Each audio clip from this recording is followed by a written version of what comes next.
ನಮಸ್ತೆ ವೀಕ್ಷಕರೇ, ವೇದ ಹಳ್ಳಿ ಮನೆ ಕಿಚನ್ಗೆ ಸ್ವಾಗತ. ನಾನಿವತ್ತು ಆಲೂಗಡ್ಡೆ ಬಿರಿಯಾನಿನ ಮಾಡ್ತಾಯಿದ್ದೀನಿ. ತುಂಬ ಚೆನ್ನಾಗಿರುತ್ತೆ. ಆಲೂಗಡ್ಡೆ ಬಿರಿಯಾನಿ ಹೇಗೆ ಮಾಡೋದು ಅಂತ ನೋಡೋಣ. ನಾನಿಲ್ಲಿ ಆಲೂಗಡ್ಡೆ ಬಿರಿಯಾನಿ ಮಾಡೋದಕ್ಕೆ ಬೇಕಾಗುವ ಪದಾರ್ಥಗಳು, ನಾನು ಸ್ವಲ್ಪ ಬೆಳ್ಳುಳ್ಳಿ, ಶುಂಠಿ, ಹಾಗೆ ಸ್ವಲ್ಪ ಪುದೀನ, ಕೊತ್ತಂಬರಿ ಸೊಪ್ಪು ಮತ್ತು ಟೊಮೊಟೊ, ಹಾಗೆ ಹಸಿ ಚಿಲ್ಲಿ, ಇದನ್ನು ಪೇಸ್ಟ್ ಮಾಡ್ಕೋಬೇಕಾಗುತ್ತೆ. ಹಾಗೆ ಸಣ್ಣ ಸಣ್ಣದಾಗಿರೋ ಆಲೂಗಡ್ಡೆನ ತೊಗೊಂಡಿದ್ದೀನಿ. ಅದನ್ನು ಮೇಗಳು ಸಿಪ್ಪೆ ತೆಗೆದು ಇಟ್ಕೊಂಡಿದ್ದೀನಿ. ಇವಾಗ ಎಲ್ಲನೂ ಪೇಸ್ಟ್ ಮಾಡ್ಕೊಂಡಿದ್ದೀನಿ. ಈಗ ಒಗ್ಗರಣೆ ಮಾಡ್ಕೊಳ್ಳೋದಕ್ಕೆ ಒಂದೆರಡು ಪಲಾವ್ ಎಲೆ, ಸ್ವಲ್ಪ ಕಸ್ತೂರಿ ಮೇಥಿ, ಹಾಗೆ ಸ್ವಲ್ಪ ಸೋಂಪು ಮತ್ತು ಪುದೀನ ಸೊಪ್ಪು, ಸ್ವಲ್ಪ ಕೊತ್ತಂಬರಿ ಸೊಪ್ಪು ಒಣಗಿಸಿ ತಗೊಂಡಿರೋದು, ಹಾಗೆ ಈರುಳ್ಳಿ. ಇವಾಗ ಒಗ್ಗರಣೆ ಮಾಡ್ಕೊತಾ ಇದ್ದೀನಿ. ಸ್ವಲ್ಪ ಎಣ್ಣೆ ಹಾಕ್ಕೊಂಡಿದ್ದೀನಿ.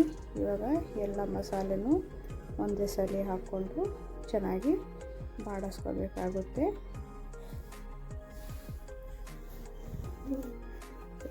ಈ ಥರ ಚೆನ್ನಾಗಿ ಬಾಡಿಸ್ಕೊಂಡಿದ್ದೀನಿ. ಇವಾಗ ಕಟ್ ಮಾಡ್ಕೊಂಡಿರೋ ಈರುಳ್ಳಿನ ಹಾಕ್ಕೊಂಡು, ಈರುಳ್ಳಿ ಹಸಿ ವಾಸನೆ ಹೋಗಬೇಕು ಅಲ್ಲಿವರೆಗೂ ಚೆನ್ನಾಗಿ ಇದನ್ನು ಬಾಡಿಸ್ಕೋಬೇಕು. ಇವಾಗ ರುಬ್ಕೊಂಡಿರೋ ಮಸಾಲೆ ಹಾಕ್ಕೊಂಡು, ಅದು ಅಷ್ಟೇ ಹಸಿ ವಾಸನೆ ಹೋಗಬೇಕು ಅಲ್ಲಿವರೆಗೂ ಚೆನ್ನಾಗಿ ಇದನ್ನು ಬಾಡಿಸ್ಕೋಬೇಕು.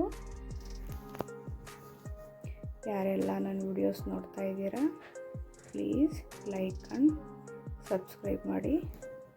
ಇವಾಗ ಆಲೂಗಡ್ಡೆನ ಹಾಕ್ಕೊತಾ ಇದ್ದೀನಿ. ಆಲೂಗಡ್ಡೆನ ಸ್ವಲ್ಪ ಸುತ್ತನೂ ಅಲ್ಲಲ್ಲಿ ಟೂತ್ ಪಿಕ್ಕಿಂದ ಅದನ್ನು ಹೋಲ್ ಮಾಡ್ಕೋಬೇಕಾಗುತ್ತೆ, ಅಂದರೆ ಚುಚ್ಕೋಬೇಕು. ಆವಾಗ ಮಸಾಲೆ ಎಲ್ಲ ಒಳಗೋಗಿ ಆಲೂಗಡ್ಡೆ ಸಹ ಟೇಸ್ಟಿಯಾಗಿ ಬರುತ್ತೆ. ಇವಾಗ ರುಚಿಗೆ ತಕ್ಕಷ್ಟು ಉಪ್ಪು ಹಾಕ್ಕೊಂಡಿದ್ದೀನಿ.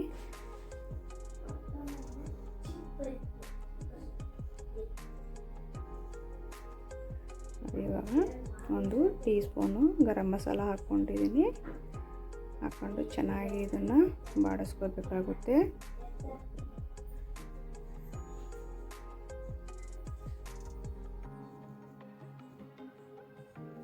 ಇವಾಗ ಅಕ್ಕಿನ ತೊಳೆದು ಹಾಕ್ಕೊತಾ ಇದ್ದೀನಿ. ಅಕ್ಕಿನೂ ಅಷ್ಟೇ ಹಾಕ್ಕೊಂಡು ಚೆನ್ನಾಗಿ 1 2 3 ನಿಮಿಷ ಹಾಗೇ ಫ್ರೈ ಮಾಡ್ಕೋಬೇಕು. ಈ ಆಲೂಗಡ್ಡೆ ಬಿರಿಯಾನಿ ತುಂಬ ಚೆನ್ನಾಗಿರುತ್ತೆ, ತುಂಬ ಟೇಸ್ಟಿಯಾಗೂ ಸಹ ಇರುತ್ತೆ. ಇವಾಗ ನಮಗೆ ಎಷ್ಟು ಬೇಕೋ ಅಷ್ಟು ನೀರು ಹಾಕ್ಕೋಬೇಕು. ಅಂದರೆ ಯಾವ ಅಳತೆಗೆ ಅಕ್ಕಿ ತೊಗೊಂಡಿದ್ದೀನೋ ಆ ಅಳತೆಗೆ ನೀರು ಹಾಕ್ಕೋಬೇಕಾಗುತ್ತೆ. ಇವಾಗ ಚೆನ್ನಾಗಿ ಮಿಕ್ಸ್ ಮಾಡಿಕೊಂಡು, ಈಗ ಒಂದು ಕುದಿ ಬರಬೇಕು. ಹಾಗೆಯೇ ನೋಡಿ, ಇವಾಗ ಒಂದು ಕುದಿ ಬಂದಿದೆ. ಇವಾಗ ಇನ್ನೊಂದು ಸರ್ತಿ ಈ ಥರ ಎಲ್ಲ ಚೆನ್ನಾಗಿ ಮಿಕ್ಸ್ ಮಾಡಿಕೊಂಡು ಕುಕ್ಕರ್ ಮುಚ್ಚಳ ಮುಚ್ಚಿ 2 ವಿಸಿಲ್ ಹಾಕಿಸ್ಕೊತೀನಿ. ಇದಾಗಿದೆ. ಇವಾಗ ನೋಡಿ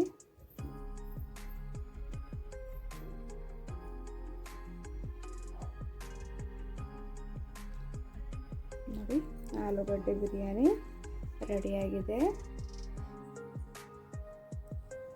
ನೀವು ಸಹ ಮನೆಯಲ್ಲಿ ಟ್ರೈ ಮಾಡಿ ಹೇಗೆ ಬಂತು ಅಂತ ಕಮೆಂಟ್ ಮಾಡಿ.